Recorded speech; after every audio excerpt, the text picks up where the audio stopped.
साल था 1922। गोरखपुर जिला, एक छोटा सा कस्बा, चौरी चौरा।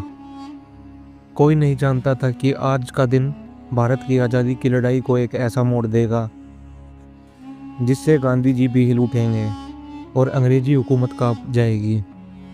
गांव के लोग कई दिनों से भड़क रहे थे। कारण था पुलिस के झूठे केस और किसानों को मारना। 2 फरवरी 1922 किसानों का एक शांतिपूर्ण जुलूस निकल रहा था। हाथों में झंडे, दिलों में उम्मीद। नारा गूंज रहा था, अंग्रेजों भारत छोड़ो।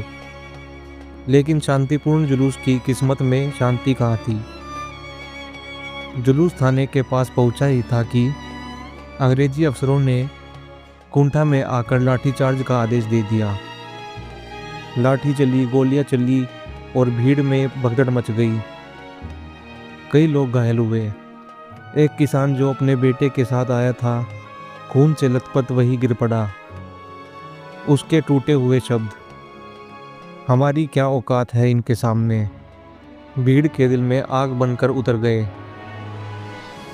गुस्सा अब उबल चुका था। लोगों ने नारा लगाया, अन्याय अब और नहीं सहेंगे। भीड़ थाने की तरफ दौड़ी। पुलिस वाले घबराकर अंदर छिप गए और फिर थाने को घेर लिया गया। देखते ही देखते आग लगा दी गई। लपटें आसमान को छूने लगी, चीखें उठी और 22 पुलिस वाले उसी थाने में चलकर मर गए। यह था चौरी चौरा कांड, भारत के इतिहास का वह दिन जिसने सब कुछ बदल दिया। खबर गांधी जी तक पहुंची, आंखें भर आई और अगले ही दिन उन्होंने चौंकाने वाला कदम उठाया। उन्होंने पूरे देश में चल रहे असहयोग आंदोलन को वापस ले लिया। गांधी जी बोले, हम हिंसा के रास्ते आज़ादी नहीं पाएंगे।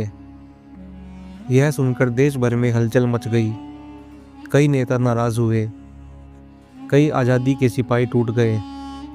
लेकिन गांधी जी अपने फैसले पर अटल रहे। ब्रिटिश सरकार ने इस घटना को बहाना बनाकर सैकड़ों निर्दोष ग्रामीणों को गिरफ्तार कर लिया। चौरी चौरा केस चला और 19 लोगों को फांसी दे दी गई।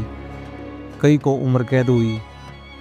लेकिन इतिहास ने इन लोगों को गद्दार नहीं, बलिदानी माना। चौरी चौरा कांड ने हमें यह सिखाया कि जनता का गुस्सा कितना भी बड़ा क्यों न हो, हिंसा कभी समाधान नहीं होती। और यही वजह थी कि यह घटना भारतीय स्वतंत्रता संग्राम में सबसे यादगार और सबसे निर्णायक मोड़ों में से एक बन गई। कैसी लगी आपको यह कहानी? अगर आपको यह कहानी पसंद आई हो तो हमारे चैनल SSC मैथ्स को सब्सक्राइब करें।